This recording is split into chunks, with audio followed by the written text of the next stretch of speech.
मन ही देवता मन ही ईश्वर, मन से बड़ा न कोई।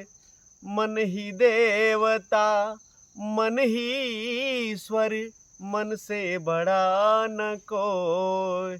जब जब फैले मन उजियारा, तन उजियारा हो। तन से चाहे भाग ले प्राणी, तन से चाहे भाग ले प्राणी, मन से भाग न पाए। तोरा मन दर्पण कहलाए, तोरा मन दर्पण कहलाए। जय श्री कृष्ण साथियों। तोरा मन दर्पण कहलाए, मन को दर्पण की संज्ञा दी गई है। अर्थात मन को जब हम टटोलते हैं तो जैसे हम हैं वह हमारे सामने छवि बन करके आ जाती है। इसलिए मन को समझना जरूरी है। सबसे पहले बात करते हैं कि हम अपने इस मन को नियंत्रित कैसे करेंगे, क्योंकि मन हमारा उस बेलगाम घोड़े की तरह से है जिसे यदि छोड़ दिया जाए तो उसे पकड़ना मुश्किल है और वह कहां कहां तक दौड़ाते हुए लेकर के चला जाएगा। तो हमारा मन क्या है, एक बेलगाम घोड़े की तरह से है। अब यह बात होती है कि मन को हम नियंत्रित कैसे करेंगे। तो सबसे पहले यह जाने कि मन की जो प्रक्रियाएं हैं वह किस प्रकार की घटित होती हैं। तो आप यह जानते हैं कि इस मन की सबसे खूबसूरत चीज़ यह है कि यह किसी भी कार्य को करने से मना नहीं करेगा। यदि आपको कोई कार्य करना है, आपने कोई योजना बनाया कि हमको यह कार्य करना है, तो मन हमारा कभी नहीं कह सकता है यह कार्य मत करो। इसकी सबसे बड़ी खूबसूरती यही है। यह बस क्या करेगा कि भविष्य पर उस कार्य को टाल देगा। जैसे आपने सोचा कि अब हम आज 4 बजे हमको जगना ही जगना है, अब 4 बजे हम जगेंगे और पढ़ाई करेंगे, खूब मेहनत करेंगे। तो आपको यह मन कहेगा ठीक है कोई बात नहीं, 4 बजे जग जाना है। लेकिन जब 4 बजे आप जैसे ही जगेंगे और 4 बजे आपका मन वहां पर अपना कर्तव्य दिखाने का प्रयास करेगा और आपसे यह कहेगा कि 4 बजे 5 मिनट में क्या जाता है, 5 मिनट बस सो जाओ, कौन सा बड़ा तीर मार लोगे, रोज नहीं जगे थे तो आज क्या 5 मिनट यदि तुम देरी से जग जाओगे तो कौन बड़ी बात है।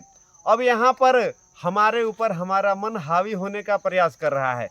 ये नहीं कह रहा है कि उठना नहीं है, ये कह रहा है सिर्फ 5 मिनट। अब उस 5 मिनट के चक्कर में अब आपकी नींद 8 बजे जा करके खुली।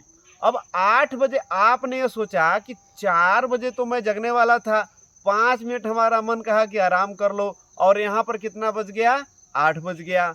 अब आपका मन आपको बार बार ताने देगा, बार बार यह कहेगा बहुत चले थे यह करने के लिए, अब हो रहा है, देखो अब करो। यहाँ पर मन की चालाकियों को समझना बहुत जरूरी है। यदि आप मन की चालाकियों को समझ लिए तो समझिए कि आप आधा कार्य ऐसे ही आसानी से कर लिए। तो अपने मन के इस चालाकियों को समझने का प्रयास करिए और जानिए कि वास्तविक रूप से यह चाहता क्या है।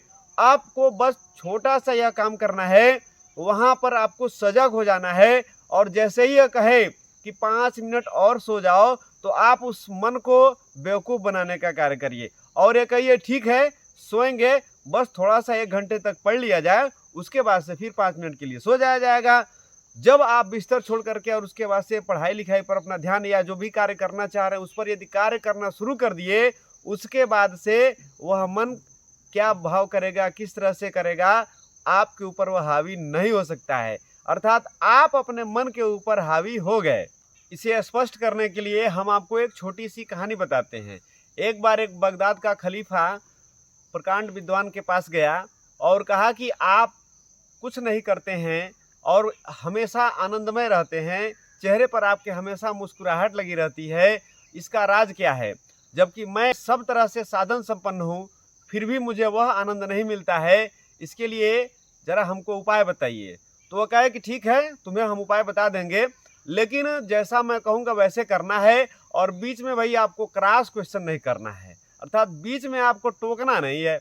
आप चुपचाप जैसे मैं कहूँ वैसे करते जाइए, निश्चित रूप से आप समझ जाएंगे कि क्या है कैसे है। तो कहा ठीक है, जब इस तरह की शर्त है तो कोई बात नहीं। तो वह बगदाद का जो खलीफा था उसे यह कार्य उन्होंने दिया कि इस कुएं के पास जाओ और वहाँ जो बाल्टी रखी गई है उस बाल्टी से पानी भरो और बाहर जो खेत है उनके पास तक पानी को पहुँचा दो, वहाँ से गिराओ, खेत में चला जाएगा।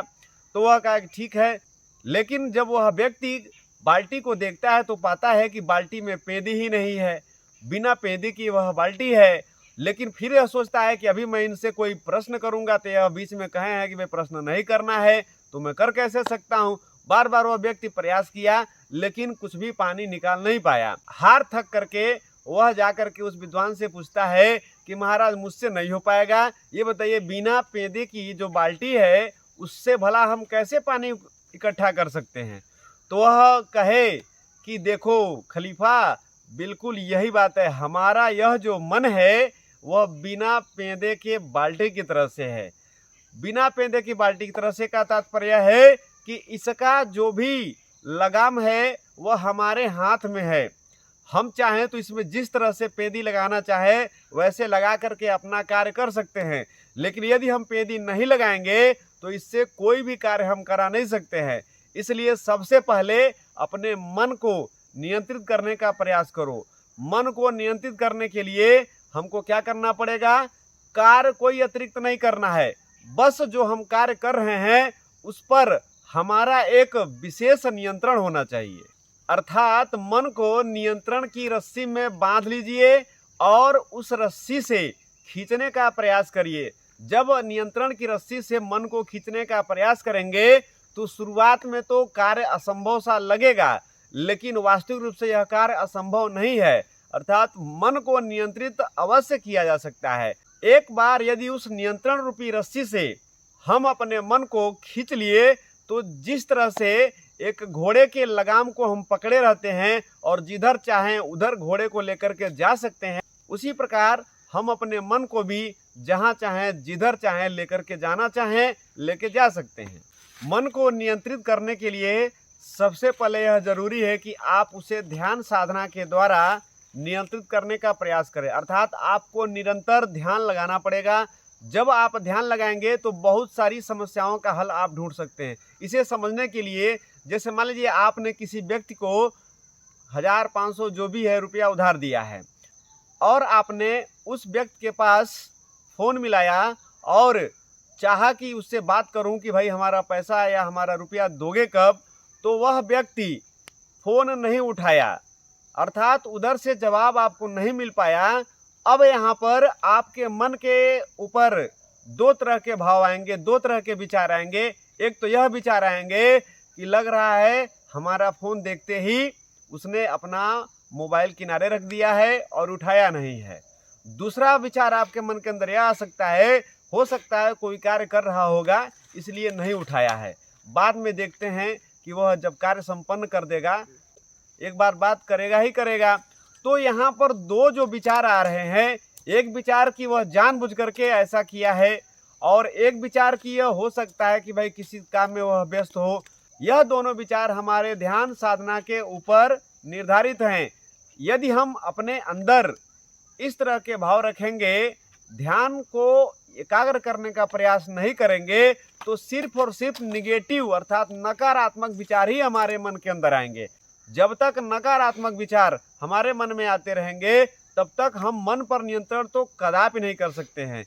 इसलिए सबसे पहले नकारात्मक विचारों से हमें दूर रहना पड़ेगा, अर्थात नकारात्मक विचारों को मन के अंदर आने मत दीजिए और सकारात्मक सोच बनाए रखिए। सकारात्मक सोच बनाए रखने के लिए ही यह ध्यान साधना जरूरी है।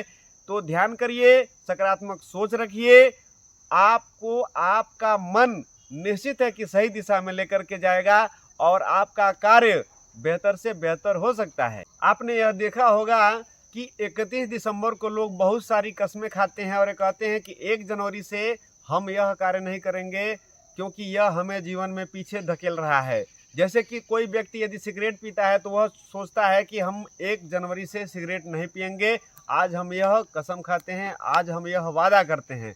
लेकिन जैसे ही 1 जनवरी आएगा, एक दिन बीतेगा, किसी तरह से दूसरा दिन बीतेगा, तीसरे दिन आपका मन यह कहने लगेगा कि 1 सिगरेट पीने, तुम दिन भर में कई सारे पी लेते थे, तो केवल 1 सिगरेट पीने से क्या जाता है। 1 सिगरेट तो भाई पी लो, तुम्हारा माइंड फ्रेश हो जाएगा, तुम्हें सारा कार्य आसानी से करने में आनंद मिलने लगेगा। बस 1 सिगरेट की बात है, तुम इसको क्यों नहीं कर रहे हो। अब आपका मन आपके ऊपर हावी होने का प्रयास करेगा। यहाँ पर संभलना जरूरी है, क्योंकि जैसे ही आप 1 सिगरेट की बात मन के अंदर लाए तो उसके बाद से आपका मन आपको अपने आगोश में ले लिया, और जब आपका मन आपको आगे अपने आगोश में ले लिया, उसके बाद से आप उससे बाहर आसानी से नहीं निकल सकते हैं। इसलिए जो भी नकारात्मक विचार हैं किसी भी व्यक्ति के प्रति, किसी वस्तु के प्रति या किसी भी चीज़ के प्रति, यदि नकारात्मक विचार आ रहे हैं मन में तो उन्हें आने मत दीजिए। यदि आए भी हैं तो उन्हें झटक करके बाहर कर दीजिए, उनसे निकलने का प्रयास करिए। साथियों, मैं आपसे यह कहना चाहूँगा कि सोच या विचार हमारे मन के अंदर उठने वाली तरंगे हैं। यह तरंगे जितनी बड़ी होंगी उतनी ही उनके अंदर कुछ कर गुजरने की ताकत होगी।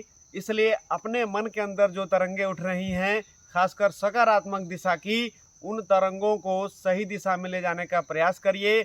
और मन को नियंत्रित करने के लिए सबसे बड़ी बात यह है कि जो आपके मन के अंदर सकारात्मक बातें आएँ, अर्थात आपको लगे कि ये अच्छी बातें हैं, वो सारी अच्छी बातों को कभी भी टालने का प्रयास मत करिए। उन्हें जैसे ही समय मिले वैसे ही कर डालने का प्रयास करिए। जब इस तरह का आप अपने दिनचर्या में हिस्सा बना लेंगे तो धीरे धीरे आपका मन नियंत्रित होना शुरू हो जाएगा, और इसे जिस तरह का कार्य आप कराना चाहें उस तरह के कार्य करने में वो तत्पर हो जाएगा। आज के इस वीडियो में बस इतना ही। मिलेंगे फिर नेक्स्ट वीडियो में। यदि आपको मेरा ये वीडियो पसंद आया हो तो कृपया आप इसे लाइक करें, शेयर करें और कमेंट करें। और यदि आप हमारे इस चैनल पर नए हो तो कृपया इसे सब्सक्राइब करें और बेल आइकन को अवश्य दबाएं, जिससे अगली वीडियो का नोटिफिकेशन आपको आसानी से मिलता रहे। तब तक के लिए जय श्री कृष्ण।